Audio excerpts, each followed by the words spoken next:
Oh, go ahead. Hey, hey, hey.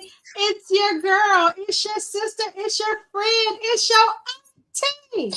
Erica Brown here with Soul for Revelations tonight, Friday Night Live. We are here once again. We have a great one. Just to be truthfully honest, I feel like all of them are great. That's just me. I just feel like all of them are great. So, but tonight we are talking about relationship biases. But I have a couple of guests and I want my guests to introduce themselves. Go ahead and introduce yourselves to the people. Party Therese, people. I'm sorry. Go ahead, Therese Sharice. Young. Hello, everybody. I'm Jaquise McCullough. Come on, Jaquise and Sharice. Jaquise and Sharice. All right. So, relationship biases. Now, I just have one question for the ladies. When I sent you all this topic, what did you think? What were you thinking when I sent the topic? Because when I started doing my own research, I was like, clutch my pearls. Like, really? My initial thought was, let me make sure I understand what we talk about. Right. Kind of like, once I, got the information, kind of looked at, I'm like, oh, okay, I'm guilty of some of this stuff. Oh, So very much. we gave some scientific names to some of the ratchet stuff we do. So much. Mm-hmm. Same for you, Sharice. Yeah, I was like, let me see which one of these I might need some help with. Right. I might need the podcast for the podcast. Right. Listen, y'all sounded like Chance last month. He was like, I think I needed this one for myself. Some of it, yeah. Yes, absolutely. You definitely checked yourself. So. Oh, yes. So this one I can honestly say when I was reading some to a friend of mine last night, and I was like, as I'm reading them to her, she was like, dang, ouch, dang. She was like, those hurt. And I was like, I know, right? Because sometimes we don't realize how much we have so many different biases in relationships and how it can kill a relationship. How much a relationship bias can literally kill a relationship. So we're going to talk about a few of them tonight. And we're just going to put this, as Jackie said, we're going to put the scientific name to the ratchetness that we do in relationships. And right now, I'm talking about the cognitive bias in a relationship. Mm-hmm. And one of them is called the halo effect. And this is basically the definition is assuming a partner is overall good or bad based on one specific positive or negative trait. Have you all ever did that before? Yeah, I have. I would say so. Especially when a lot of stuff keep blowing up, you just be like, everything bad. You forget all the good stuff. So everything. I think that until a woman really gets to know who she is first, she's always going to look for those small things. Like, oh, he liked the same TV shows. We like the same sport. Oh, we even like the same candy, but he don't like to pay bills. Yeah. So looking for small things for compatibility can lead you to make very bad mistakes in relationships. And then you looking back on it and saying, how did I even get here? Yeah, especially when you want to like the person, you want to make it work. Yeah. But what makes you just wanna like them? Ooh, after having lived a little bit. I think it could be any number of things. I think that life ebbs and flows, just kind of like as a woman, right? So I think about the times where it's like, okay, I desire to be in a relationship. So then everything is like, okay, well, this could work. So that's good. And you kind of ignore some of the things that like to Sharice's point, Mhm. he don't like to pay bills. He's not consistent. He don't follow through. He don't do what he said he was gonna do. But you overlook it because it's like, oh, I like his company, or oh, well, this works, or it fits this narrative in my life right now. So you go along with the flow. I've definitely been Okay. there. Mm-hmm. Okay. I had I think it was my mom asked me the other night. We was watching something on TV, and she was like, "Erica, he's cute, right?" And I was like, "I guess." And she was like, "You don't think he's cute?" And I was like, "Mom, I don't even think I look at stuff like that anymore. Like, what else he got going on?" Right. Right. That was the least of your worries. Like, I mean, at what point in your life, like, what else do you have? I need more than cute. Like, at this point, cute is a puppy. But at this point, like, do I like you? Like, do I just like who you are as a person? I think that are you cute? Yeah, you just like, okay, you might not be the best looking, but you're considerate, you're consistent, you do what you say you're gonna do, you're honest, you had an opportunity to lie, but you told the truth. You know what I mean? Like, it's just, you start looking at the things that are intangible more than anything, because you realize like the longevity of that versus what's in the moment. You start looking at stuff a little different. Like, I mean, some of that stuff just doesn't matter anymore. It doesn't. Yeah, absolutely doesn't matter. All right, so assuming a partner is overall good, I don't think I've ever assumed someone was just overall good. I think I am one of those people that see the good in everyone. Mm-hmm. So I'm not one of those people that just look and instantly see the bad in everyone. I always see the good in people. And then when you show me the bad, then that's it. But I instantly always try to see the good in people first. But I don't overall just say, oh my God, they're great. No, I don't.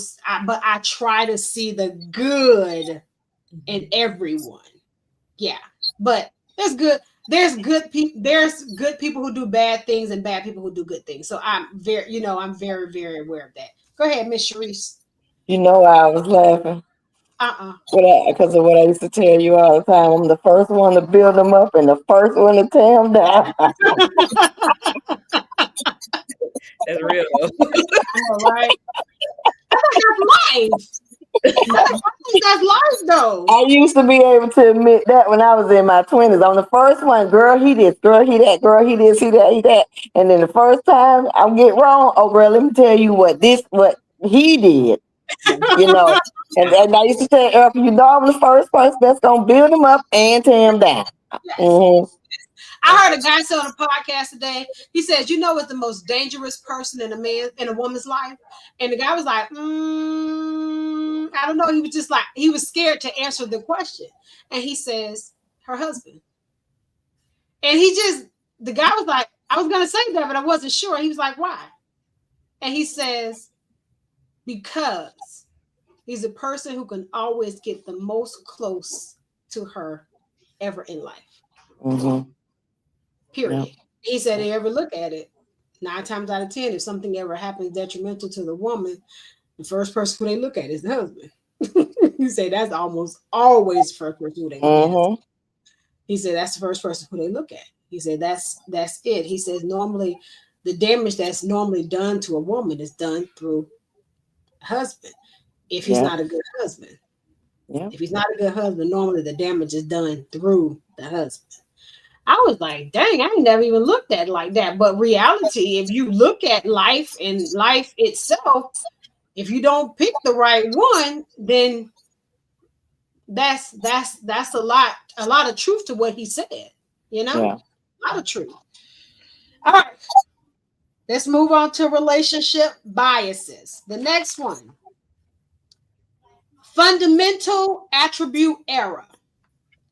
It's called blaming a partner's negative behaviors on their character while excusing your own circumstantial behavior.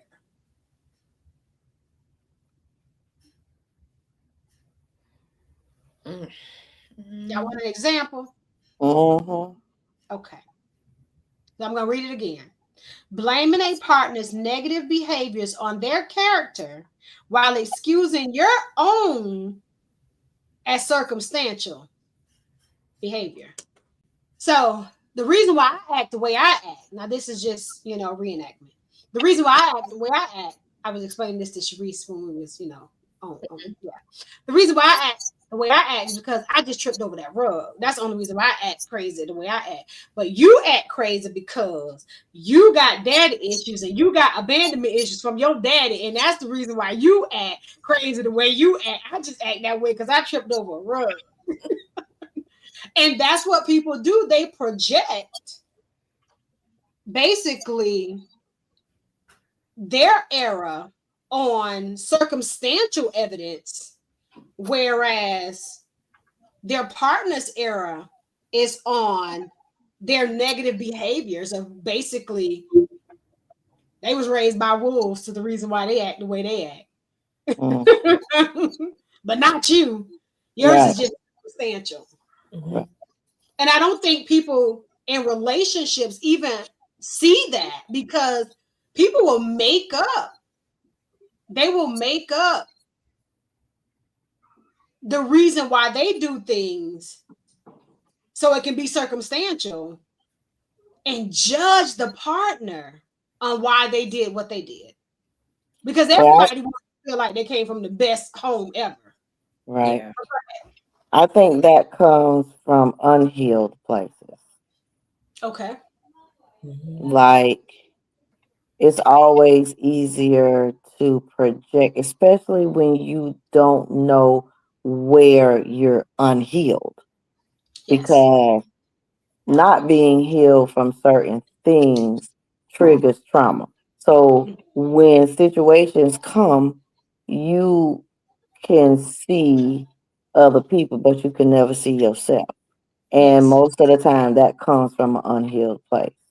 Yes. Absolutely. Honestly, I agree with that. I think the bulk of the biases we experience come from previous experiences, a lot of things that may be unhealed in our lives. I think, and to Sharice's point, when you don't know why you do why you do things the way you do or act the way you act, for a lot of people, stuff is just normal. It's their norm. So there's Mhm. never an inkling that this might be or might not be the best way to handle it, right? Mm-hmm. So until there's someone in their life that's just like, hold on now, like maybe you could have handled that a little bit differently. Or, well, why? Where is this really coming from? Why did you do that? Or like, you know what I mean? If you're never called out on it, that's just your norm. People have accepted that about you. You Mhm. meet someone else that is healed, and they're like, no, no, no, no, no. We're not gonna handle it like that. Let's take a step back and rethink how we approach this. So I agree. I think a lot of the things we experience are just previous experiences that we have either healed from or not. Mm-hmm. And so you Absolutely. still get triggered. Like you could know, but that doesn't mean that something won't occur that won't maybe take you back in the moment or remind you of something you've experienced. You know what I mean? So I think it's constantly evolving. Absolutely. I agree. All right. So this next one is called the actor observer bias. Sorry. Seeing your own mistakes as due to external factors while seeing your partner's mistakes as due to internal flaws. Give me an example of that one. Like an internal flaw. I'm trying to think like what would I see as an internal flaw? What, a liar? Would that be kind of like one? I would say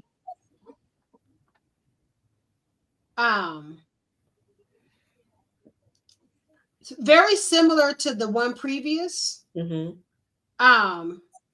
However, you're justifying yours as a mistake, and you're saying your partner is just flawed.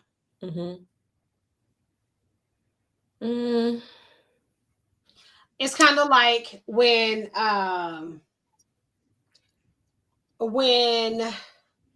people say, well, I didn't really mean to hurt your feelings. Mm-hmm.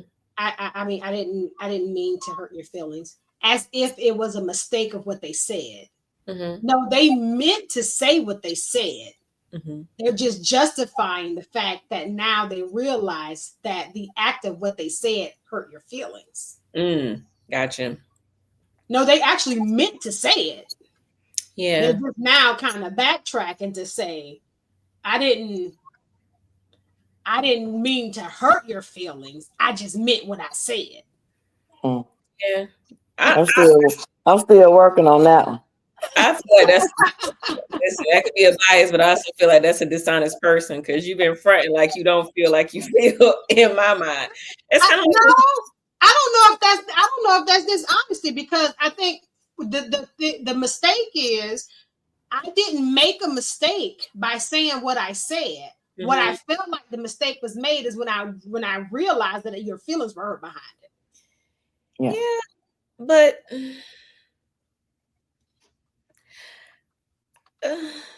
I guess I could see that. I think in my mind, if there's no mistaking what you said, you felt that way. But then once you realize it hurt my feelings, then you want to retract it or come back on it.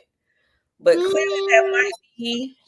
I mean, I feel like you have to care enough to want to correct it, because so and I feel as though if a man tells you, hey, that hurt my feelings, and you don't acknowledge the next time you do it, and you might get checked or you might not get the response that you were looking for, then the damage has already been done, and it might be hard to come back from, like, because, men have a hard exterior, but they have feelings and have sensitivity as well. So And when you, a whole lot more sensitive than us. A lot more right. sensitive. So in when you, that example, I get it then. I can see. I said in that example, I can really see where you're coming from, because I probably someone that operates along the lines of, well, if you tell me something bothers you, I don't want to keep doing that. Like one time is enough for me to just respect how you feel about it. You keep doing it. So in that way, I get it that way. But the initial thought that came to mind was a drunk man tells no tales. So it's like you really felt like that, but now you got a little bit of courage and you telling me how you feel. So like, I initially thought. Yes. Or as my friend mother would say, a drunk tongue has a sober mind. I like that one better. Yes. Right. Okay. False consensus effect. Believing that your opinions and feelings are more widely shared by your partner than they actually are. That gets on my nerve. Yeah. Go ahead, explain. I say it aggravates me because I feel like that's an example of someone kind of thinking for you in certain ways. Because I'm just like, wait, I might agree with you in this instance, but may not agree in this instance. So we can't assume that because we may have a similar thought process in certain areas, we're going to have it across the board, right? So I don't necessarily like people to think for me. I would rather just kind of talk about it and just see, because some days you might feel a certain way, and the next day you might not. It just, it is what it is. But when it's, especially in arrogant mindsets, when people are just like, oh, well, I think this and everybody thinks like that. I'm like, well, no, I actually feel a little bit different about that. I don't know. Let's not assume because you may feel a certain way. I agree and or have the same thought process. So I've been a victim of that, but I've also done it at times too. And that was something that I definitely had to grow out of. Like, oh, they don't feel like that. Not everybody see it like that. Okay. I think in my younger years, I've done it, but I've also been a victim of that as well. And I think that I've been a victim of that when I decided, let me pull back and be a little bit more meek in a situation. And then I realized, that old saying, you give somebody a rope, they want to be a cowboy. You can't be giving these jokers ropes around here because everybody want to be a cowboy.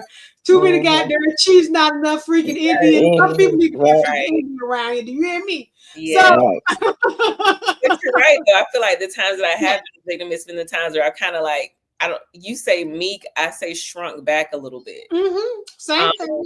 Just to kind of, let me not rock. Let me let you run this show. Let me let you be in charge a little bit. Right. Sucker want to be a cowboy right here. We want to run a muck in the kingdom around here. Do you hear me? And I think too, I've learned like men gonna tell you how they feel, what they think when they think it. They not gonna necessarily too much shy away from what they really think and feel. Oh yeah. So it's kind of like I've learned more and more just to let me be direct about how I feel about this. So yeah. Oh yeah. Miss Sharice, you want to add to that? Not really.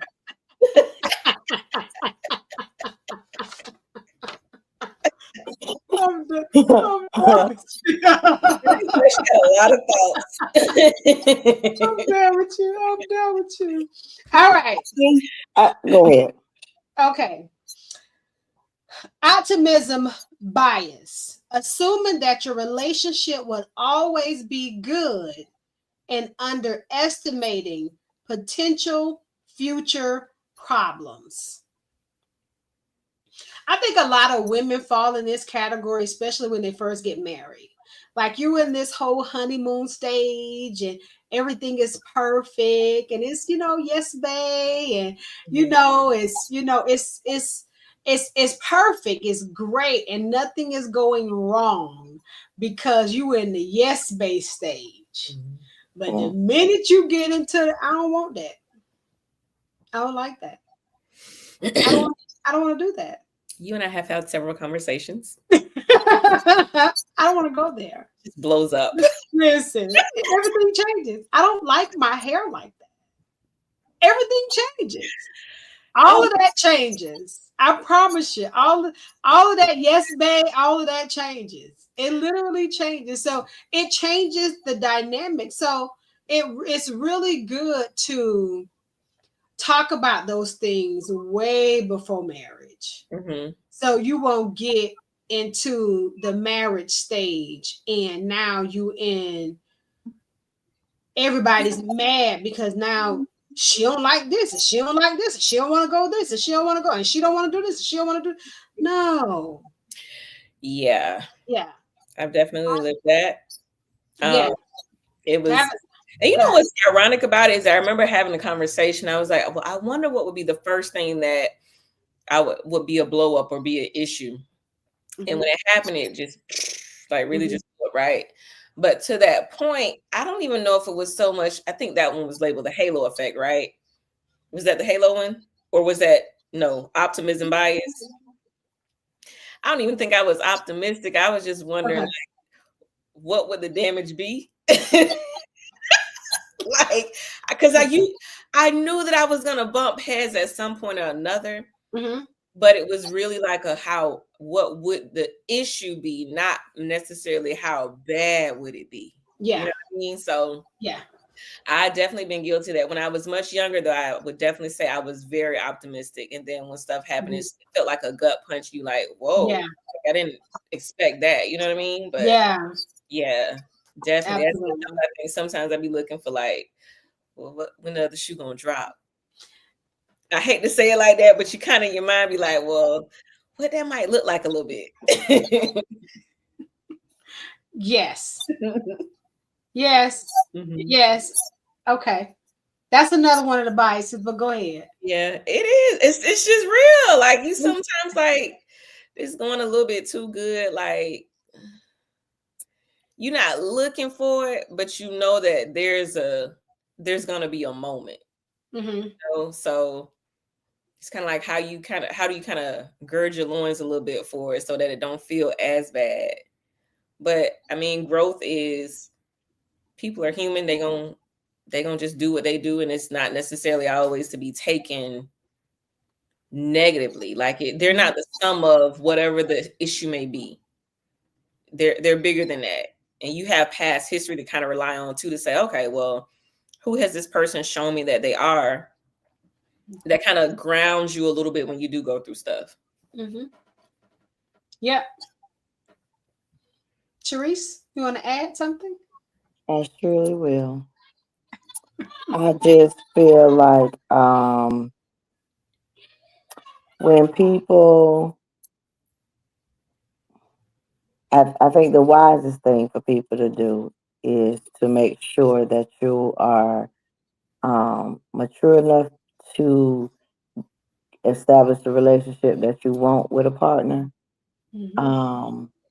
to be emotionally secure Mm-hmm.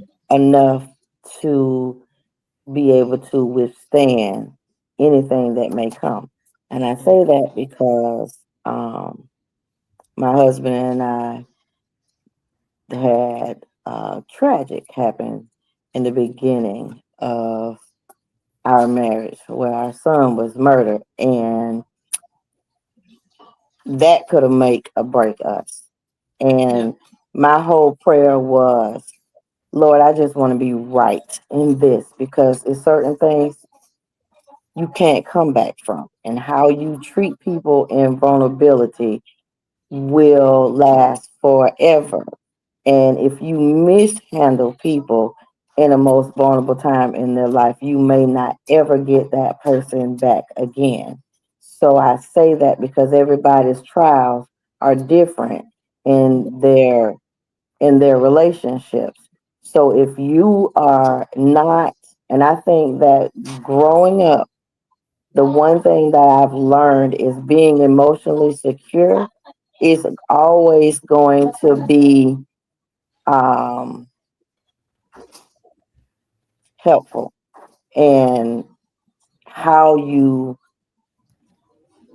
navigate, that was the word I was looking for, how you navigate through trials and storms in any relationship, especially marriage. How do you Because go ahead? you No, have, no. Go ahead. You was about to say because something. because how you show up for people will last. When you show a person that you are disinterested in everything about them, whether that's good, bad, or indifferent, it men, they're watchful creatures as well. They're natural born hunters. So in order to be a hunter, you have to seek out your prey, right? So when a man tells you, hey, I'm this way, I think women think, oh, I can make him be the man that I want him to be. I can mold him. And that is the greatest misconception that make marriages fail, because people think that they can change and mold somebody Yep. to who they want them to be. Yes. Okay. I was gonna ask you, I like what you said, but I was going to ask you, how did those conversations happen to establish with someone the type of relationship that you want? Because I can even say from my own experiences, like sometimes you'll think you're talking about stuff, but you realize later that we ain't talk enough. So how do you really have those transparent conversations? And in a lot of situations, let me not say a lot of situations. I think sometimes we can think we're prepared for something and you not necessarily know until you're in a situation. So how are you able to approach those conversations with your husband to create, I don't know if I'm going to say like the intimacy of it, right? Because it's really, the transparency leads to intimacy. How do you create safe spaces for one another to really be honest about, this is what I want, when somebody else is telling you something different or they may have a different vision?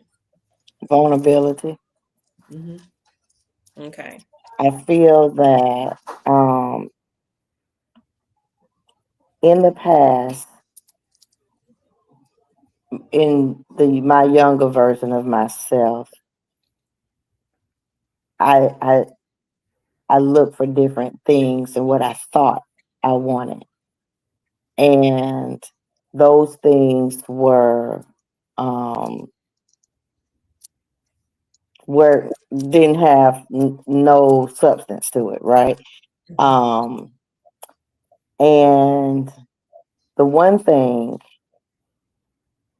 that made me know that my husband was my husband is because I'm free to be me, good, bad, and ugly, right? And he accepts the ugly. And he will, when a man is interested in you, he's going to ask questions. How can I do better for you? How can I? And it may not be verbalized like that, because actions, sometimes if somebody's taking interest in wanting to be better and wanting to be helpful towards you, they're going to try to figure out ways to get you to the place where you guys could do that together, if that make any sense. You know what I mean? Like, Yeah. and I say this because when we found out our son was murdered, my husband, I never felt so helpless in my life. I'm always the helper, the helper, the helper. I want to fix everything. I need to, I need to help. I need to find my way to help. And it was out of my control. So the only thing I could do is pray. And I kept saying, are you okay? What is it that you need from me today? And that's how we were able to navigate through that great loss.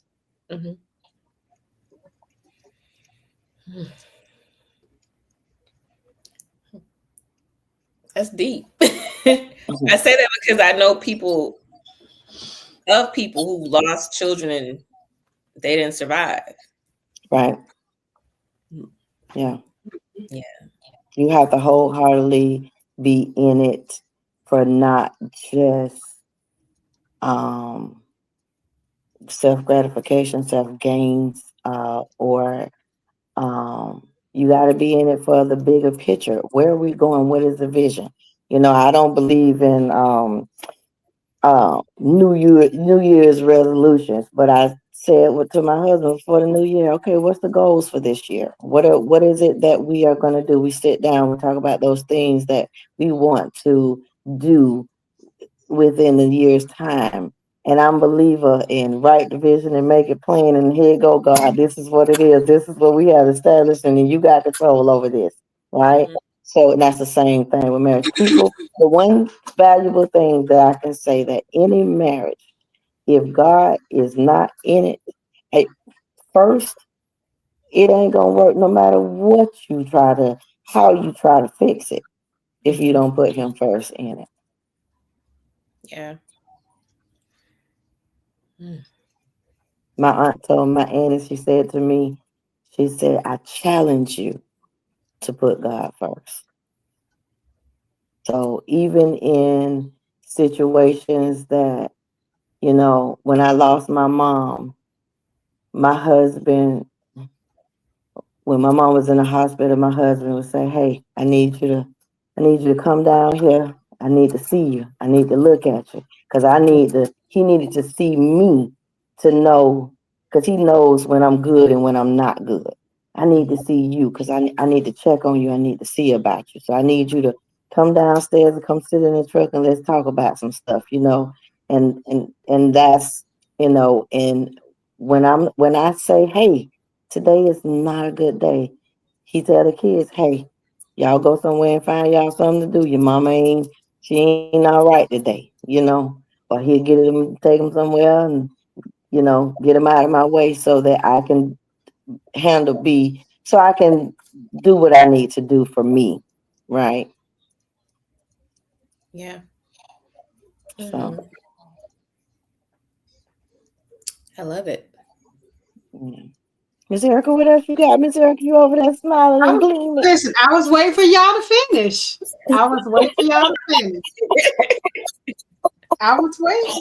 Did you have any more questions, Mr. Keeks? I don't know.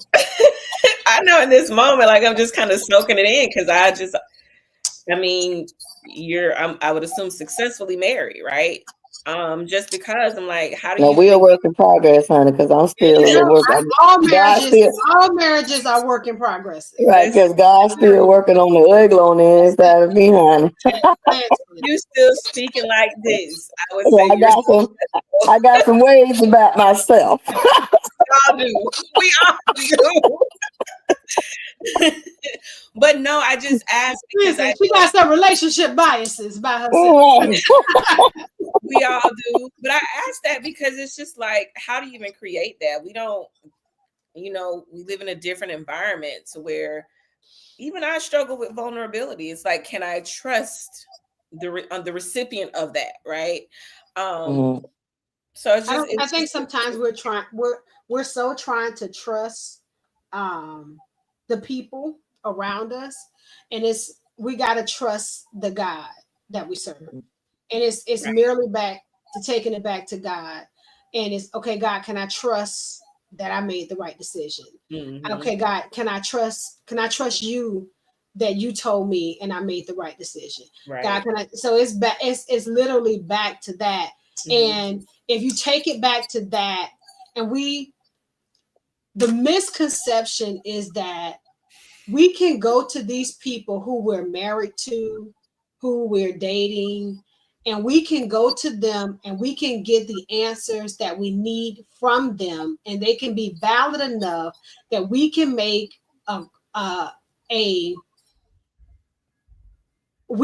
a judgment call to go to the next step with them. Guess what? They don't have the answers. Right. But our God does. Right. So all we need is to take it back to the Father, because these people don't have all the answers. Mhm. And Right. this is why a lot of times I'll ask people the question and I think I've asked all of you all the same thing. If you can sum up what you're feeling right now in one word, and sometimes it's just a word, because you don't always have the words to give people. People don't always have the verbiage to Yeah. hand over to people. Right. We don't always have the lingo. We don't always have it. But I can say, I'm hurt. And you can build upon that. Yeah.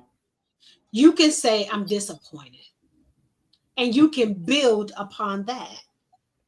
So if you have someone who loves you enough, and when they hear you say, Jaquise is disappointed, they love you enough to say, I gotta figure out what she's disappointed about. I don't think that sometimes It's just people building. Yeah. I think sometimes people put a lot of, should I trust this person enough to tell them my most vulnerable or my more and my secrets. But I think the process of trusting the release, because sometimes it is not about the person being able to help you. It's about, I need to get this off me. So Yeah. if that person is your spouse, your mate, it's about the release. Because guess what? We can do it with our best friend. I can call Erica and tell her anything I want to tell her, right? And sometimes it's not about whether or not my husband gonna listen to me or he gonna take me serious or if he care enough. It's about, I need to get this off me. And it's just like when you got an attitude, when you're mad, we know how to be mad, right? We know how to be mad as women. We know how to be mad. We know how to go off, and we know how to tell people how we feel. That's the same thing with vulnerability. Yes. If you know how to go off, you should be able to be humble enough to say, hey, listen, this is what I'm feeling in this moment. Yeah. And it's about, sometimes the release makes you feel better. You know, it's not all about the person having the answer to the problem. Because God gonna do what he gonna do. Every time. Yeah. And that's the key. I just told someone just recently, Do you trust your prayers? Because I trust mine. Like we can't go to this God that we serve and then we come around and beat people up with 10,000 words. Like I trust the prayers that I pray. Mhm. So I don't gotta beat people up with all of what God say or what the Bible say gonna happen to you if you don't do what the commandments say. I don't have to beat people up with that. I Mhm. trust my prayers. So I trust my prayers when I pray that whatever God say that they need, He gonna give it to them. Mhm. So do you trust your prayer? Same thing in your marriage. Do you trust your prayers? Do you trust the prayers when you pray that He'll get what He need to get to those who He need to get it to, including your spouse? I'm learning, Miss Erica. I'm learning. You know, I tell Erica, I say this a lot when I don't, when, you know, because when He does things and maybe it's not the time for Him to reveal, sometimes when we get weary, I just say, Lord, I don't understand, but I still trust you. Mm-hmm. I done said it in my shower crying, Lord, I don't understand, but I still trust you. Yeah. You know, because can't nobody take that from you. Nobody. Right. Nope. Yeah. Nobody can take that. Nobody can take your words that you say to God away from you. Nope. God, I still trust you. I don't understand, but I still trust you. I say that thing with power and authority. Yeah. Because I need, come on, God, I need you to come on now. Yeah. But you know what? We're gonna get back to these relationship biases. My live audience out there. But I do want to share this with you. I was sharing this with someone yesterday morning, and I've shared this with Jaquise before as well. And I was talking with a young man yesterday morning, and I said, I need you to speak into existence that you see it clear, even when you don't see it clear. Mhm. And I said, I need you to go Google. I said, Google this song. I said, it's an old song from the 80s. I can see clearly now the rain is gone. I said, Google the song. And I said, I need you to play it. And I said, as you playing it, I need you to sing that song. I can see clear. I said, the word says, call those things that be not as though they were. Right. And I said, I need you to sing that song. And I said, as you driving in your car, I need you to sing that song. I can see clearly now the rain is gone. And I said, that is you speaking into existence that you can see clear. And Satan no longer has a hold on you and has your life in clouds. Right. Right. And I said, if you don't speak it, it ain't going to happen. Yeah. Yeah. And he was like, dang. He said, this is the crazy thing. I really like that song. They never paid no attention. I really like that song. So old. Like, And I said, just sing it. And sometimes it's some of the smallest things that can get us free. Right. Yeah. The smallest things that can get us free, but some of the smallest things also keep us bound. Mm-hmm. Yeah. But it's up to us whether we want to move forward or not. And it's this thing right here that will keep you bound. So if you want to be bound, you just keep speaking this thing right here. Right. Right. But if you want to be free, it's the words that you speak out of your mouth that keep you free. Period. All right. That was our Bible study for you guys. I think you just bias. For those who you all are biased against Bible studies, so what? We're not. All right. So this next one, very, very, very familiar. I'm sure we all have done it. It's called the I think I said it already, but I'm gonna say it again. No, I did that one already. Sunk cost fallacy. Did I say that one already? No. Okay. The sunk cost fallacy bias. Staying in a relationship just because you've already invested a lot of time and effort, even if it's no longer fulfilling. And I think we've all done that. We've all stayed in relationships way longer than we were supposed to, and knowing that it was no longer fulfilling to us. Why do we stay, ladies? Most women will say, well, I done put all this time into him. I ain't finna let him take that to somebody else. No, that ain't what I said. Not everybody. Like, I've seen a lot Listen, of me and Sharice probably got some hood reasons. To be honest, like, I don't know. Sometimes it's like I promise you, we got some hood reasons why we stay. I got some people that's a consistent thought. Well, I don't put all this time into him. Like, I don't feel like this time and energy spent is going somewhere else. I can tell you for my own reasons. It's just like I cared. I cared. And it wasn't, while it was bad, it was just like, I'm not ready to stop yet. And it's just that simple. Like, we could try to put all types of labels on it, but for me, it was just like, I'm really feeling dude. So I ain't got tired yet. But you know, they say when you get tired or sick and tired or you done had enough, then you'll move on. And that's when I moved on. I think I've stayed because I've cared before. Mm-hmm. Absolutely. Mm-hmm. Yeah. I think that sometimes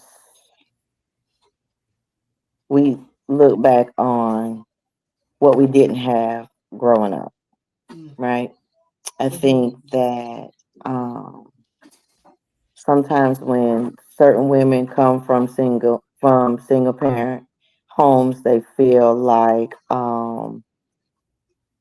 when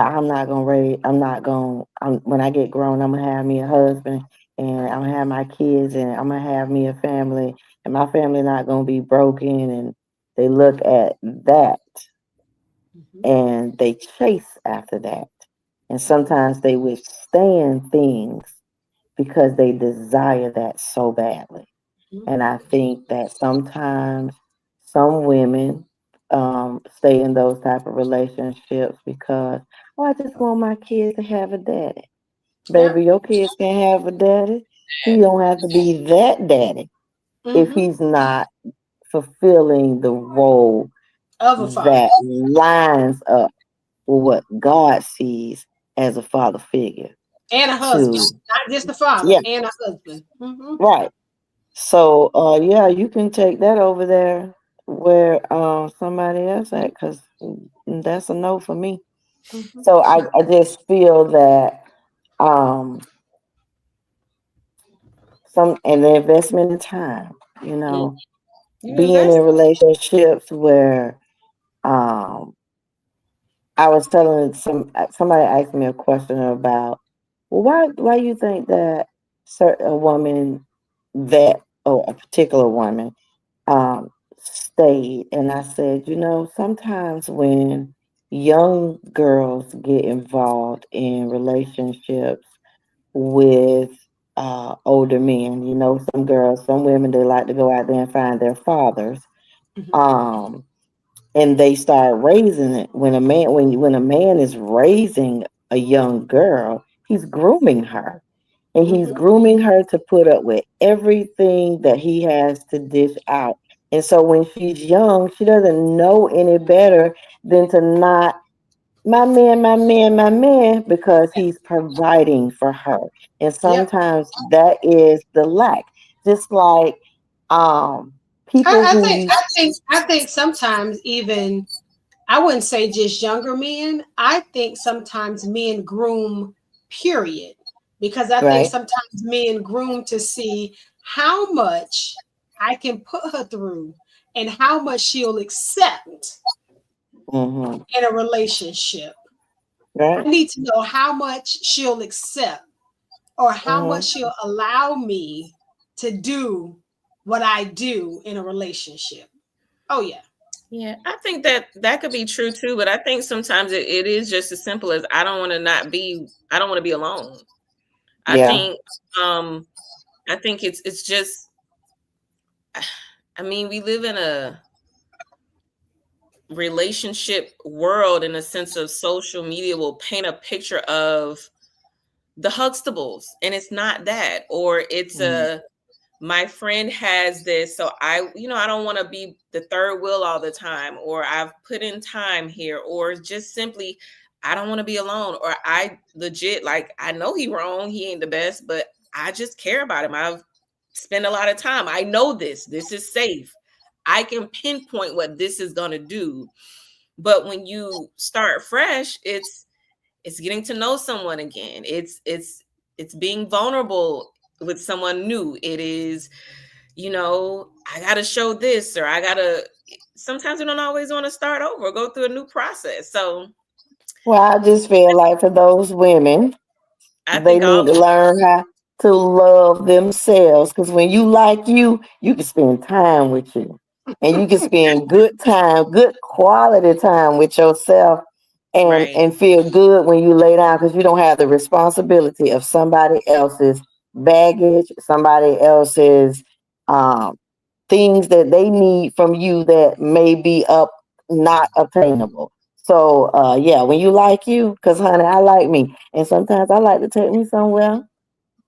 And I got a husband and kids, and I like to take me somewhere and get me something real nice and bougie to eat and say, girl, you did this today. Yeah. I think in Jaquisa's defense, I understand Jaquisa's she hasn't been married. So I understand where you're coming from, because I know when I was in that spot when I wasn't married as well. So I understand that spot. Mm-hmm. Being that I kind of crossed over that threshold, I see it differently now. Mm-hmm. Right. I think if I was where you are now, I would feel exactly the way you feel now. Mm-hmm. But because I said deep in a lot of, I don't think, and I don't want to minimize anything that has been said, but for speaking for single women, you say it like this, speaking as a single woman, speaking as a single woman who has had friends that have been married and have been divorced, hearing those conversations, and even sometimes speaking with women that are married that may not necessarily be in the best situation. It is a lot of not desiring to be alone.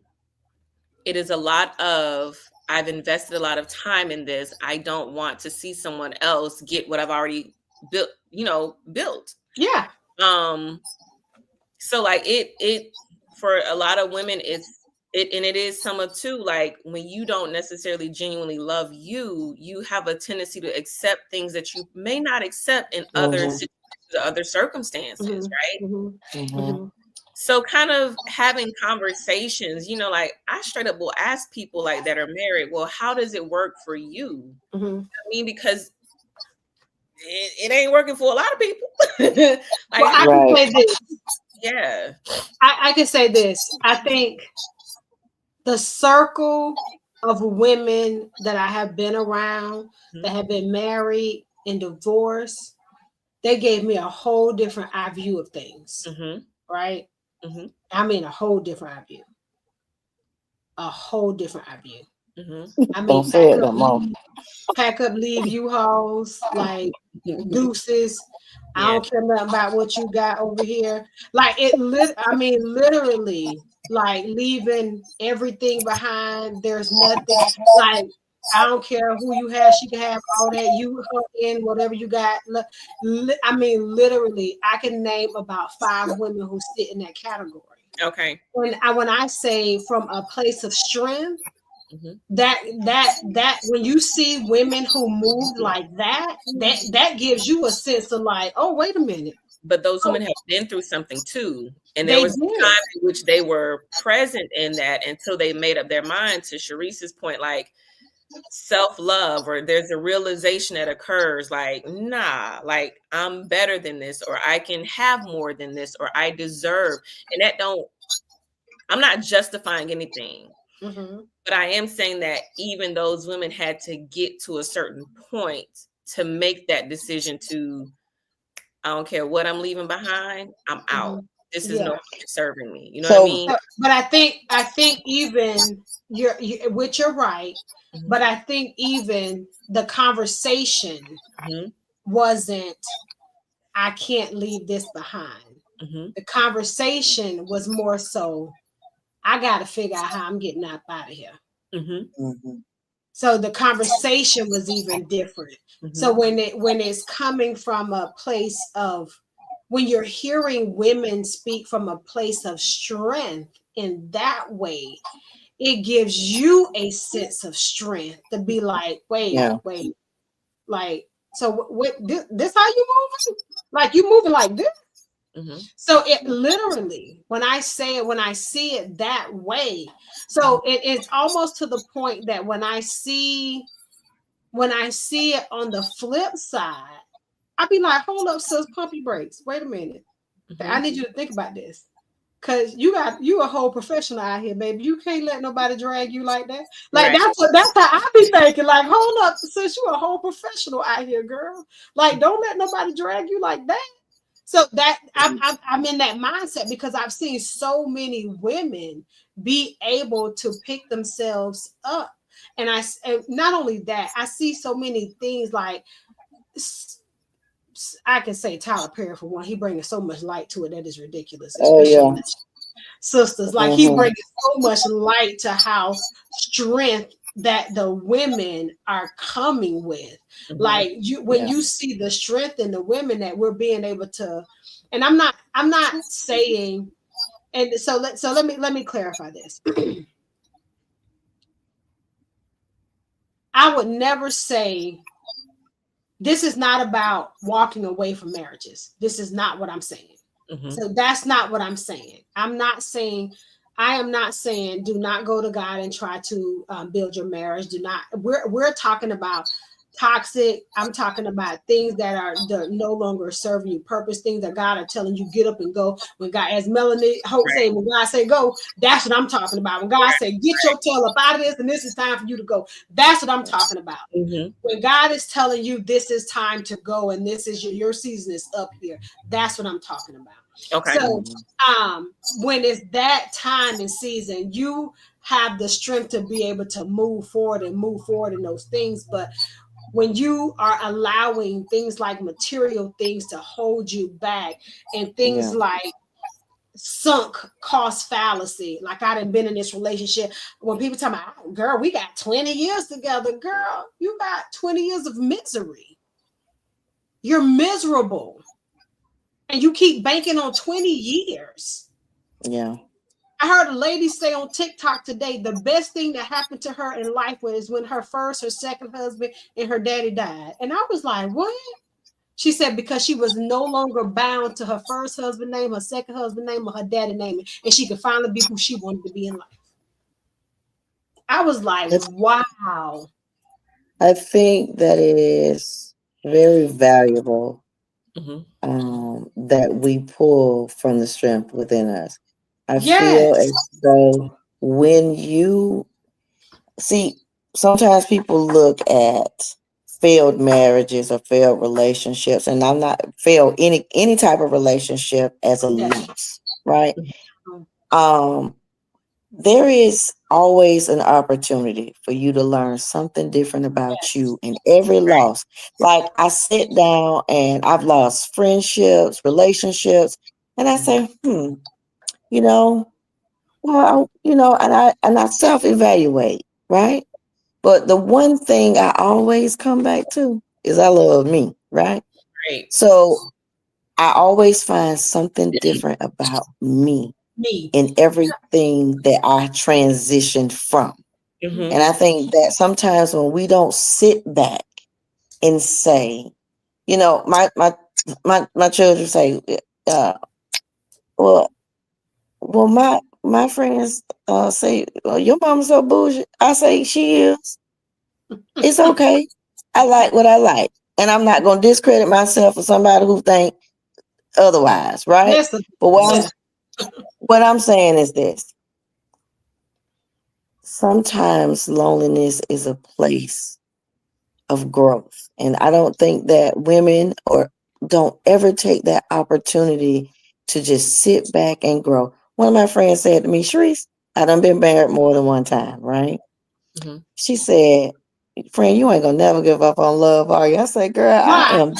I said, I am built to be Right. somebody wife to the day I die, baby. Like, I'm gonna be why? somebody wife. I'm Why? gonna be Like, somebody why? wife. Why should you?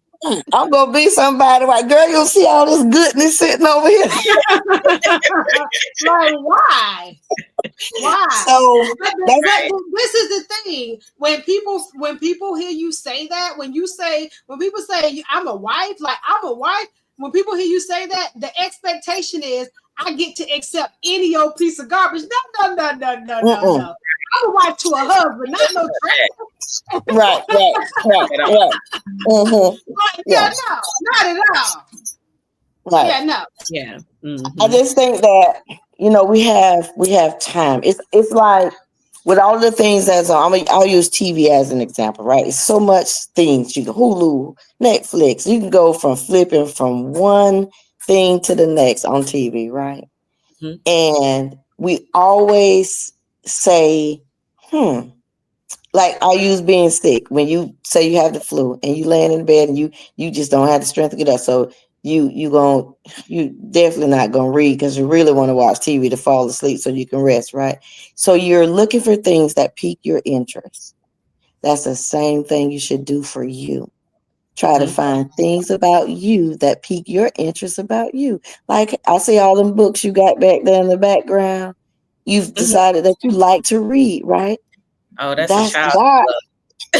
That is, but Love, what I'm saying is that is we always have that opportune time to find something different about us that we did not know. When people start getting to know who they are, those things that you don't like about you, that gives you the opportunity to change about you. So that when you step into your next relationship, that you bring, because the one thing a man is attracted to is confidence, right? Sure is. Absolutely. So when a man sees you and he sees that you're confident, he want to say, who is that girl? He You know, want to say that's my wife up on that stage right there. right, She right. bad. Who is that? She I bad now. wanna, She bad. yeah, yeah, yeah. She bad. All right, we have a question. Okay. This has come from Mrs. Desiree Moody. Somebody want to read the question? Go ahead, read it for us. Can you see it, Chiquita? I can't hardly see it. Okay, it says, speaking of strength, what do you ladies have to say about the strong friend that knows her worth, but is surrounded by females who are stuck in their broken and damaged relationships? Should she remove herself completely, and who does she lean on when she feels the aloneness herself? That's good, Desiree. Erica, you want to go first? No, go ahead. I'll let one of y'all speak.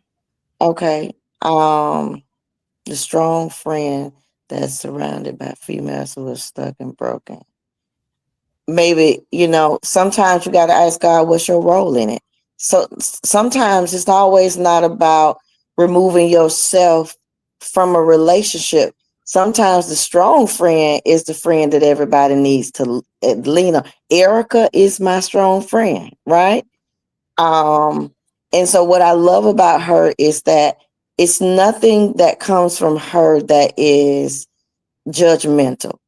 If she feels that she knows how I'm going to receive things from her, right? So she always asks me a question because she knows that I'll answer a question before I tap into other things, right? So when you have to allow God to remove people, because sometimes it may not be the season to let them go.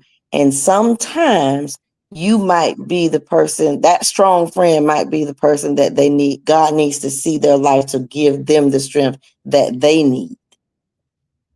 Yeah. Right? Yeah. Mm-hmm.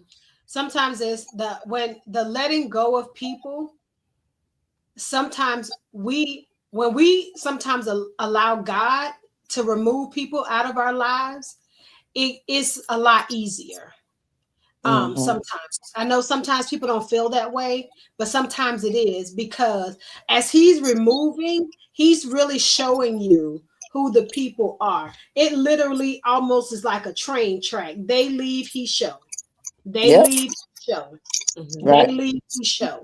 So as they're leaving, he's showing you who they are, and or he's showing you why they were there. Mm-hmm.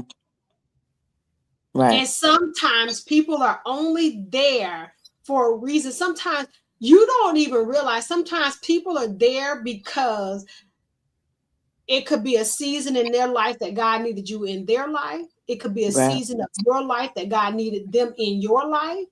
It could be Yeah. a season. You don't know what the season could have been.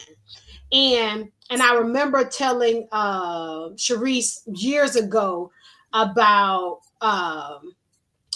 someone she had in her life. And I said, listen, I think you really need to be praying about this situation because God may have this person in your life for a reason. And I really need you to be praying about it. And I know it don't look good. And it did not look good from her perspective. As a matter of fact, it didn't even look good from my perspective. But it didn't matter because I felt that God had this person in her life for a reason. Guess Mm-hmm. what? And he did. And guess what? And he showed her. Mm-hmm. So even Yeah. sometimes when it don't look good to us, it don't matter. No matter what we think. God says your ways are not my ways, neither your thoughts my thoughts. So it don't Right. matter what we think. It don't matter what we feel like it is. What matters is what God is doing in that season in the person's life.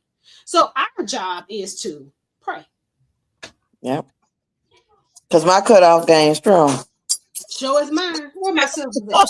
Listen, I'd be like, click, click, click. God be like, nope, I need you to pick up the telephone and give him a call. I'd be like, God, if you tell it to me one more time, I do it. But right now, I don't want to do it.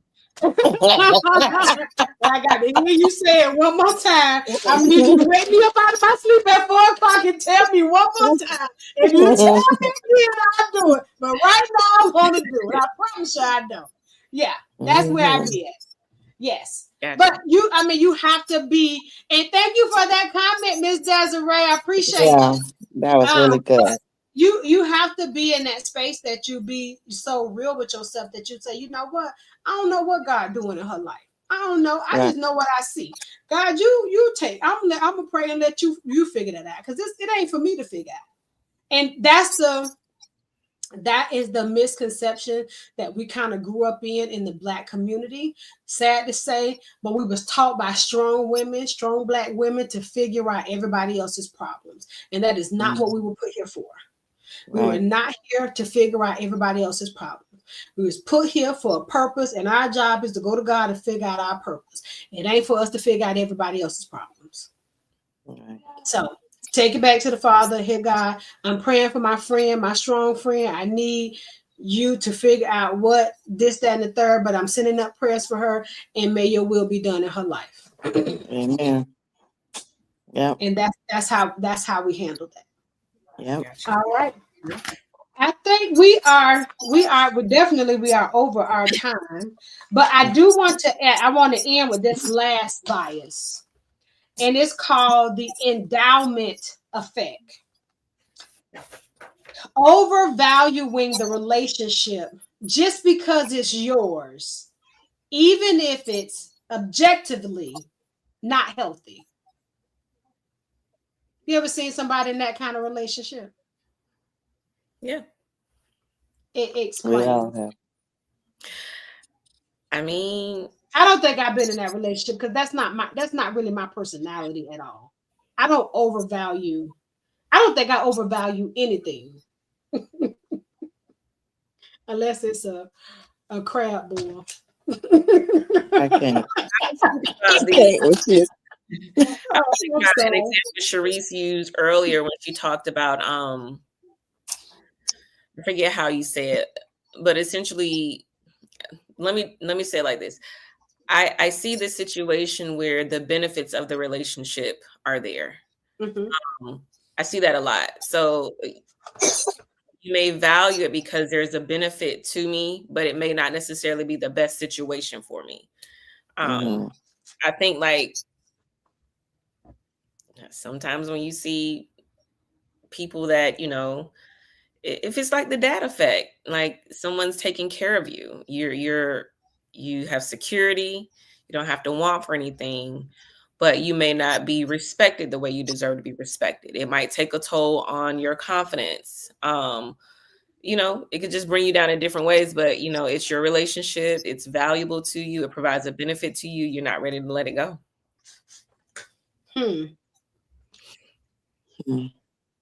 So I've definitely seen that happen. Okay. And then there's also, I don't know, I think I can think of a situation in which knowing someone that had not necessarily had the most healthy relationships. So there was a person that came into their life and they did the minimum, but the minimum was better than what they had previously had. So there's a lot of value here because I have not necessarily experienced a lot more. This is better than what I'm used to. But it wasn't necessarily that the relationship did a lot for building them up, but it was, I don't know. I think Jerry Flowers one time made a comment that sometimes the bare minimum seems good if you're used to getting less than that. Which is true. Yeah. Which is true. Situations like that, the relationship isn't necessarily good, but it's yours. It's better than what you've had before. So but who told her that it was the bare minimums? If I gave you some examples, it's like, I remember one time I was like, but that's what they're supposed to do. So you told her there was a bare minimum. And that's in a certain situation. I'm like, that's normal, what a man would do for his woman. Like he would. So obviously she wasn't around men to understand what was supposed to be done in relationships. Okay. Yeah. Okay. That's a fair. That's one of those things that we can't really look down upon. And I'm not saying that you were, so let me clarify that. So and this is just for our live audience, we can't really look down upon women who have not been given the tools to be around men. Now, we understand that men do take advantage of that.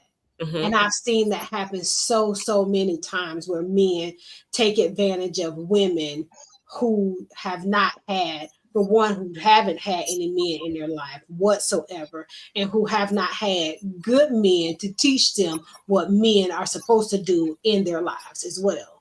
So, but I think sometimes if we know better, for us to, try and uplift our sisters to know better. And I've been in those shoes before to tell, women this, that, and the third. But I've also been in situations where I can understand where a they couldn't afford certain things. You know what I'm saying? So there are things that I was willing to accept to a certain degree. So someone's affordability, at a certain level, I understood that a person couldn't afford, certain things, So that was it's being able to understand where someone is at in life, understanding where they are in life. Everybody doesn't understand where people are in life. But I understand what people are in life. People go through changes, things happen, having children and having to do things like that. Everything is not always the way social media makes it seem. Right. Yeah. So people still have life to do. So it may not seem, my life is not someone else's life. So I don't care who I'm dating. My life is my life.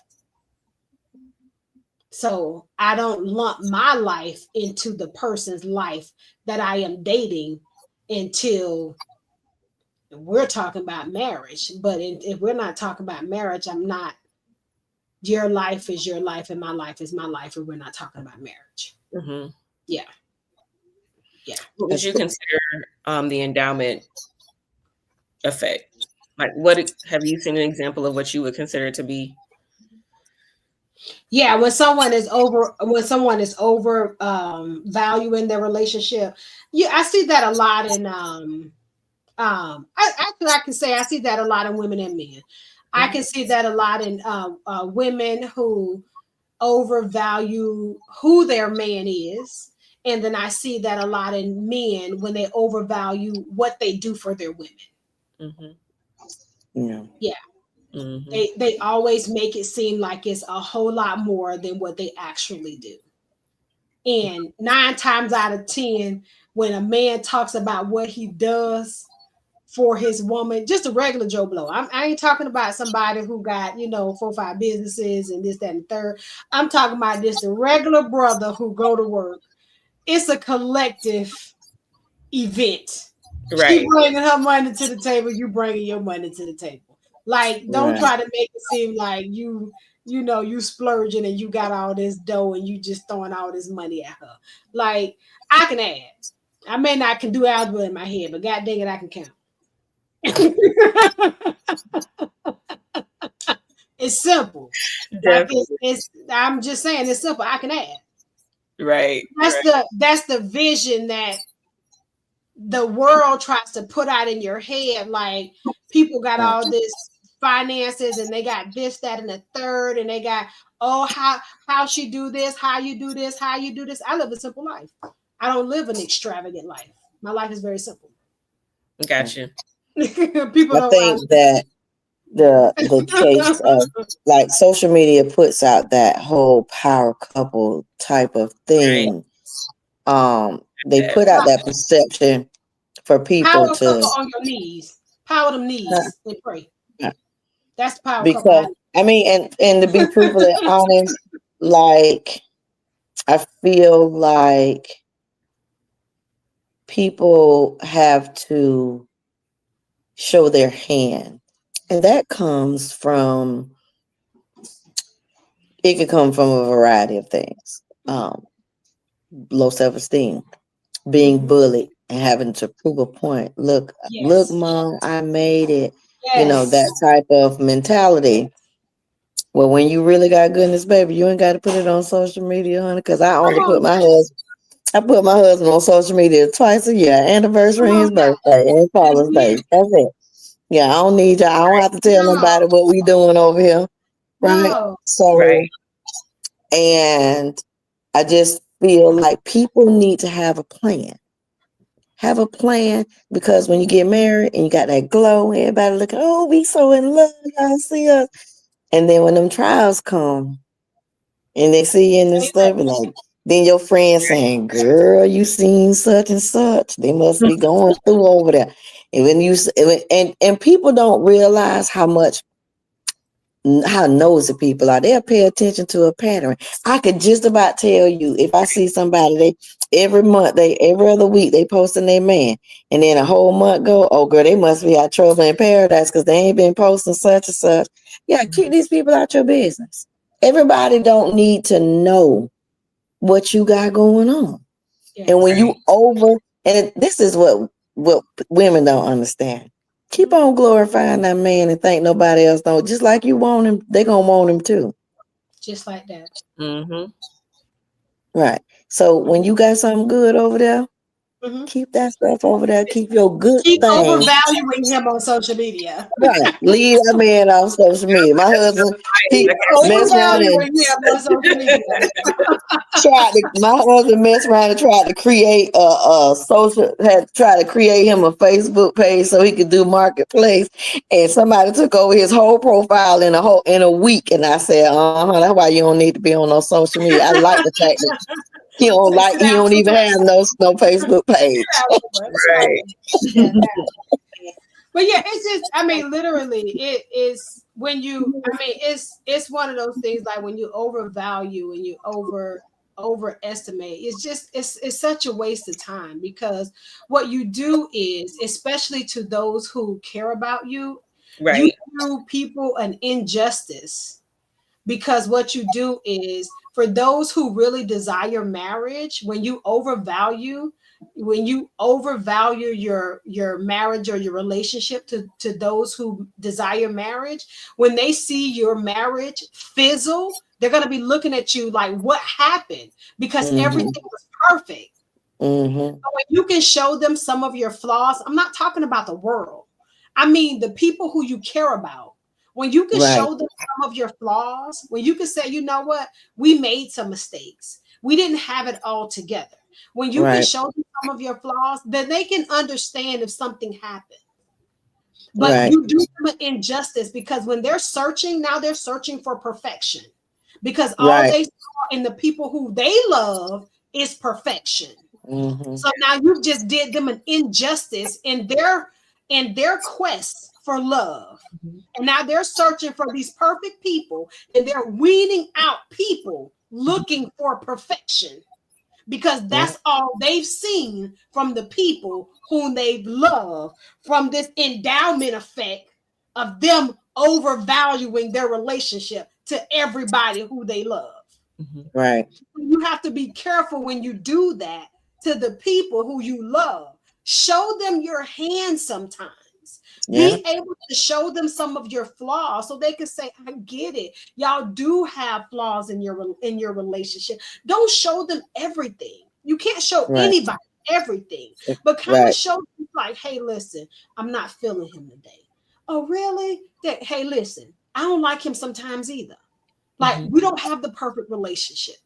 Like, be able to show them some flaws sometimes so they can not look for perfection while they're out there seeking or desiring a relationship, because they put them in a position where they're always looking for perfection.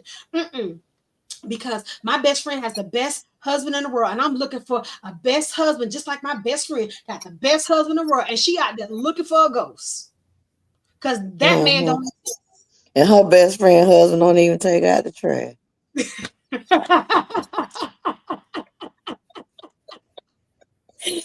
done. I'm done. Now, did y'all say that something about the trash earlier? Tell me, Sarah, take that trash out. Hey, my husband take that trash out faithfully, honey, because he already know. But I was just using that. Right. But you know, that's what it does. It makes people who are looking for relationships and looking for marriage look for something that is not there. So it's good when they do see your flaws, because it helps them to see when they do get a relationship and they do start in their relationship and they do start to see some of the mistakes. They don't jump and run at the first sight of danger when they realize, hey, I am going to have some flaws. We are going to have some arguments and disagreements before we make it to the altar. We may even break up a couple times before we make it to the altar. But I understand that this sometimes happens in relationships before we get there. Right. So I don't have to look at it like, oh my God, it's the end of the world, because I've seen some flaws in the people who I love. Right. Yeah. Yeah. Right. I mean, if you can pick out flaws from people in your family, surely you can pick out flaws from other people, and people that have that perception of thinking that they have that perfect relationship persona. It's like, listen, but you can sit around and say, oh, my cousin keep a nasty house, but you can't, read somebody. You can't see that somebody else, honey, they got some stuff going on in there too that ain't all together. Everybody does. Everybody does. Nobody is perfect. Nobody is perfect. So, did you all have some last words for the people? We are 24 minutes over our time. We are sorry, but we still have some people watching. We thank you guys for watching with us tonight. We really do. But did we have some last words for the people? I don't. See y'all next time. You know what? Maybe I would. I would just say, extend grace. It's constant through it. We're constantly. Absolutely. Absolutely. I would agree. I just thank you guys for sticking it out with us tonight. Thank you, Miss Desiree, for your question. I really appreciate you. Thank you, Soul for Revelation fans, and we will see you next month. Love you guys.